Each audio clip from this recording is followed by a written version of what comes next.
నీకు ఈశ్వరుడు ఎప్పుడు ఏమిచ్చాడో దానికి తృప్తి పడు. ఆ తృప్తికి కారణం ఉండక్కర్లేదు. ఆకలి సరిగ్గా లేదని 1000 రూపాయల మందులు వేసుకుని ఏడుస్తున్న వాళ్ళు కోట్ల మంది ఉన్నారు. వేల పట్టున ఆకలిస్తోంది, సంతోషించు.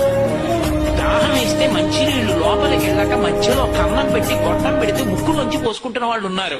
గుటుక్కు నీళ్లు తాగితే లోపలికి ఎడుతున్నాయి, సంతోషించు.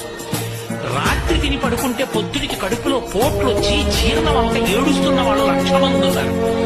తిన్నది గుండ్రాయి అయినా సరే తెల్లారేపటికి జీర్ణం అయిపోతుంది, సంతోషించు. పడుకుంటే నిద్ర పట్టక చారుడు మాత్రలు వేసుకుని పడుకుంటున్న వాళ్ళు ఉన్నారు. తలగడా మీద చెయ్యెట్టుకుని ఇలా పడుకుంటే నిద్ర పడుతుంది. పుస్తకం ఉంటే తప్ప మాట్లాడలేని వాళ్ళు ఉన్నారు. వేదిక ఎక్కి కూర్చుని మాట్లాడటం మొదలు పెడితే గంగా ప్రవాహంలో వస్తుంది, సంతోషించు ఈశ్వరుడి కారుణ్యానికి.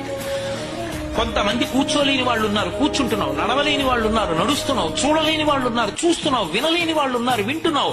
ఈశ్వరుడు నీకు ఇచ్చిన దానికి ప్రతి క్షణం తృప్తితో ఓలలాడిపోవాలి. ఎన్ని మాటలు కృతజ్ఞత చెప్తావు.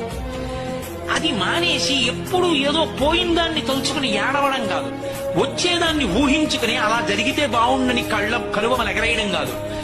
ఇప్పుడు ఇక్కడ నీకు ఈశ్వరుడు వర్తమానంలో ఏమిచ్చాడో దానితో తృప్తిగా ఉండడం అలవాటైతే వాడిని మించిన భాగ్యవంతుడు లేడు. అదే ధర్మం.